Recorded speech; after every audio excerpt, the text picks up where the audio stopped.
Good morning, everybody.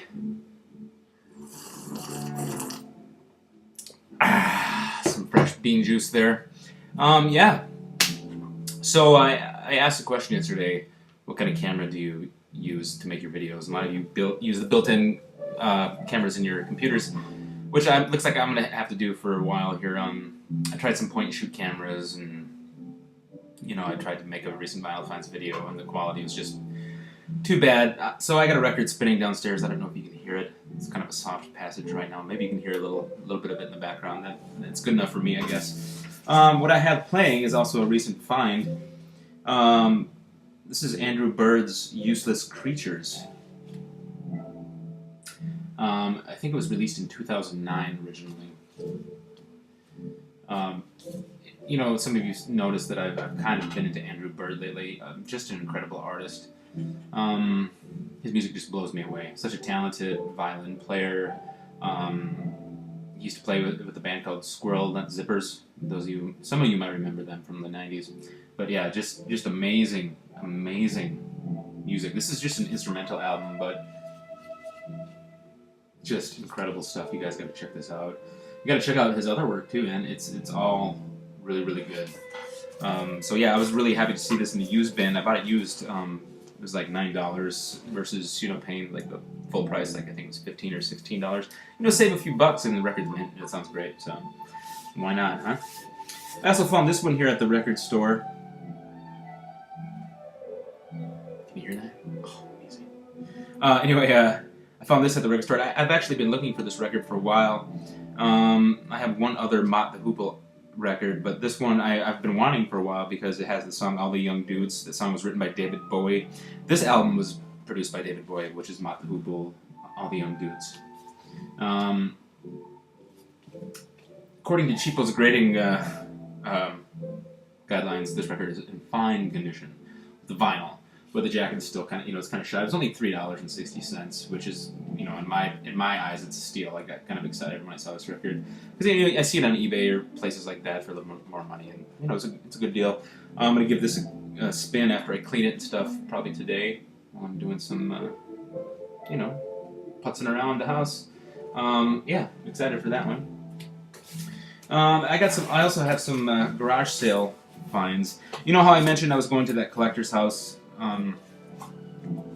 to find some records. I mean, he had a lot of records, but unfortunately most of them were trashed, and the ones that I was interested in I already had in much better condition, so I managed to get I got 3 records for him for $1 each.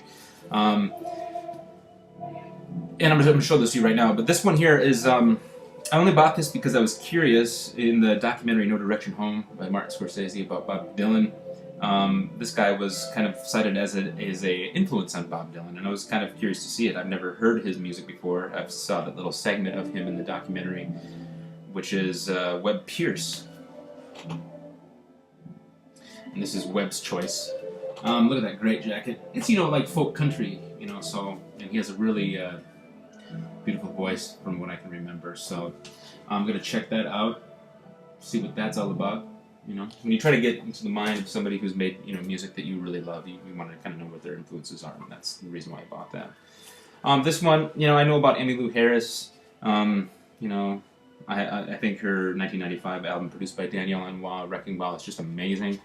This is one of her earlier albums. When was this released? In 1980. This is Roses in the Snow with Emmylou Harris. I like the,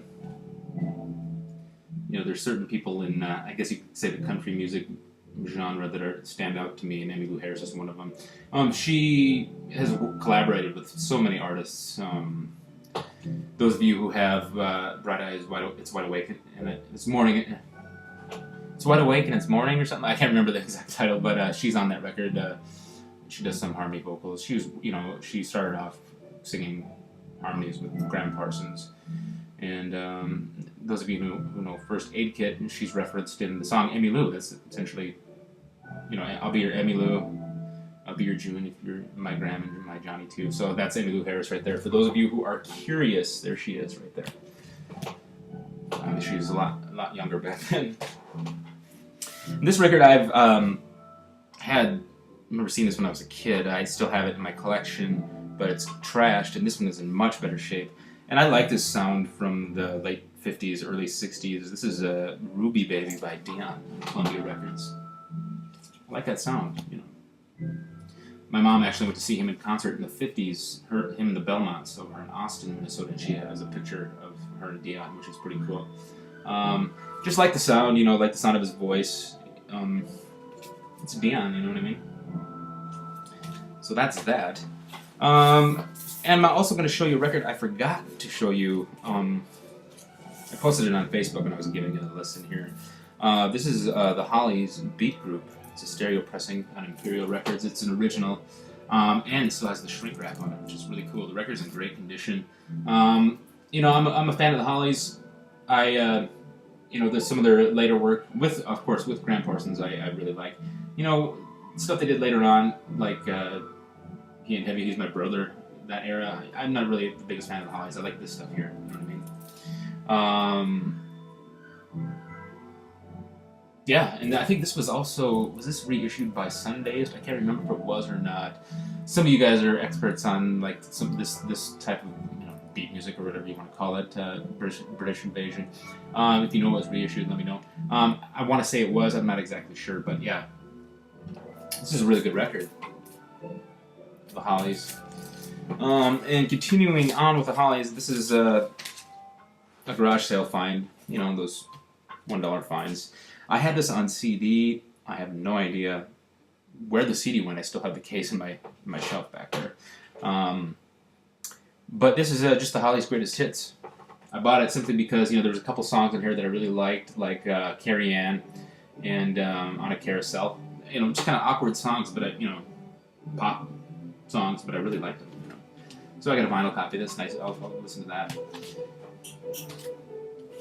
Let's see here, a couple more to show you. This is the Grateful Dead, the best of the Grateful Dead. Now I have some original Grateful Dead pressings that are German imports and things like that, just immaculate condition. But this, you know,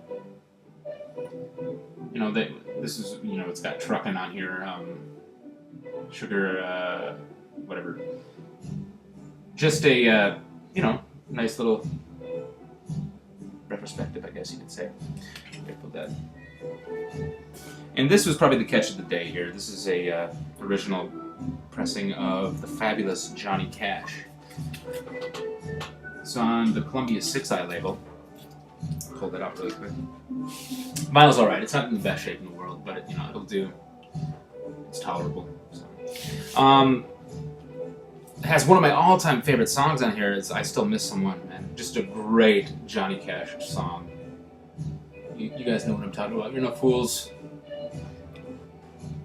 Yeah. Pretty sweet, eh?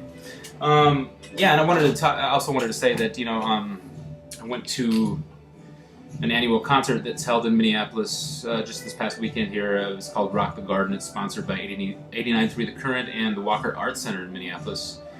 It's held on the grounds of the Walker Art Center, but it's like near the Sculpture Garden. Wow, that was a good time. Who played? The opening band was Howler. They're kind of a young band from Minneapolis. They're kind of getting some worldwide attention right now. They sound kind of garagey and surfy. They don't really have a cohesive sound yet. You know, they're still young and they're, you know, getting their, you know, feet wet here. But you know, I thought they were all right. I mean, they're not, you know, from a musician standpoint, they're not very good musicians or, you know, singers, vocalists, whatever you want to call it. But, you know, I mean, I can see the hype. You know, they're kind of like this flavor of the week, I guess, up in Minneapolis. And then the band that played next, or the artist that played next, was Tune Yards. And my God, my mind was blown. 11,000 people were there, and the sun was beating down. It was like pushing 100 degrees, but you know, I could have cared less because her performance just completely blew my mind. So check out Tune Yards, you guys. I'm serious. Their records don't do her justice, I guess you could say. Check out live performances on YouTube, and you'll see what I'm talking about. Who else? Oh, and then there was the Minneapolis independent, you know, hip hop community, Doomtree. They really got the crowd going. You know, I have to admit, I'm really not that much into hip hop. You know, I mean, I have my tastes, you know, But yeah, they put on a really great performance. Got the crowd they were just working the crowd. The crowd was going nuts and stuff like that. Right after Doomtree, another Minnesota band from Duluth, Minnesota. They're getting some worldwide attention now. They're called Trampled by Turtles. Untraditional bluegrass, newgrass, I guess you could say. Just awesome. You know, their new album, Stars and Satellites, is great, so check that out. I don't have it yet. I don't even have a copy of it yet, but I've been listening to it on Spotify. I'm going to get it on vinyl. When I do, you know, I already know it comes with a free download and stuff like that, so it's going to be a cool record to get. I was really impressed by their performance, and man, what did they have? A guitarist, vocalist, bass player, mandolin player, and a violin player, and those guys can pound on those acoustic instruments. It was really cool to see. And then at the end, a band that, you know, I've never seen before, and that I've been listening to for years, that I actually wasn't really that impressed with, which is the Hold Steady. They headlined the show.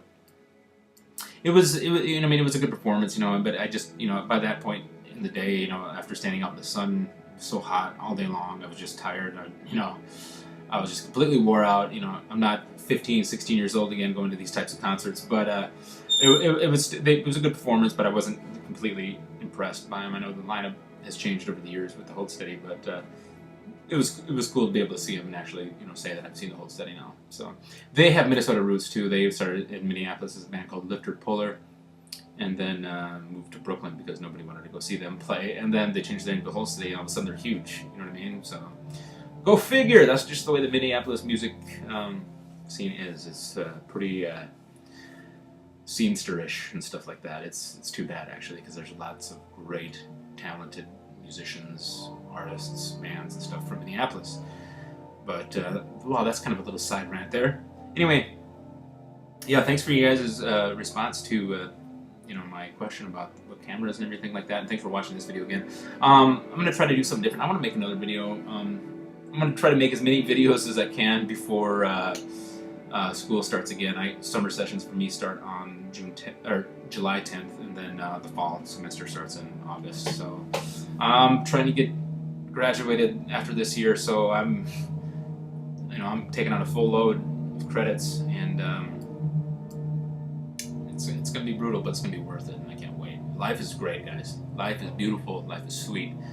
Hope everyone's having a wonderful day, and yeah, leave me some comments. I'm gonna try to get back to some of you on my couple recent videos here too. So thanks for your support, guys. Honestly, it really means a lot to me. And I also wanted to say, how cool is this?